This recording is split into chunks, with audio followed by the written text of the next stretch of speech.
With 10 plus years of build-up in the MCU to Avengers Infinity War and Avengers Endgame back to back, there was a lot that had to be set up and a lot they had to pay off in those two films.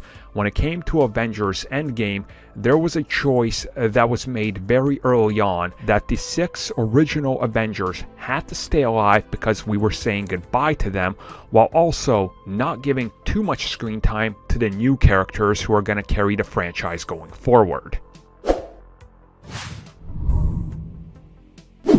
Obviously, the MCU is far from over. Some people are even saying, this is just the beginning. The future is very uncertain, but we know there's going to be so many new characters that they're going to go in a completely different direction and pretty much more unsafe, if you will. And I think that's very evident. I mean, Blade, Moon Knight, Miss Marvel, She-Hulk, this is very weird territory, and considering the last couple phases already had some weird characters who have now become billion-dollar franchises, such as Captain Marvel, Ant-Man, and even the Guardians of the Galaxy, it's very much a shifting tide in the MCU, and who knows what other characters might be on the way and what might get rebooted from the TV side. We just really don't know. But when it comes to a future, we have to look at Avengers Endgame.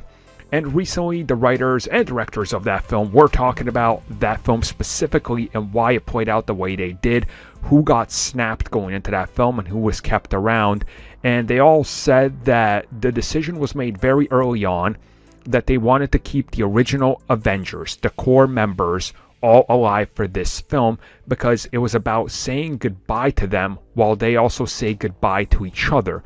And yes, some characters would continue to live on, obviously. Thor is going to continue to live on. But then again, you have other characters like Captain America, who is retired and somebody new is taken on that mantle. You have a character like Iron Man, who is 100% gone now. You have a character like Hulk, who's going to be a supporting role. You have a character like Black Widow, who's dead, So it's a changing world, and they wanted to make sure that we had enough time with these characters one final time, but also give us a little bit of screen time with the newer characters, but make sure they don't overshadow them. And you definitely see this with characters like Black Panther and Captain Marvel. They have just enough screen time to be able to get the big cheers and the fans excited for what they're going to do. Same with Spider-Man. But at the same time, it's about the old characters saying goodbye to them and really just kind of seeing how far they've come from the original versions. And as they said, this was also something that they wanted to reflect in Avengers Endgame when they went back to the events of the original Avengers film. The first time you see them together and the last time you see them together, how much growth they've had in the terms of a decade plus in film time. And honestly, I think they pulled that off rather well.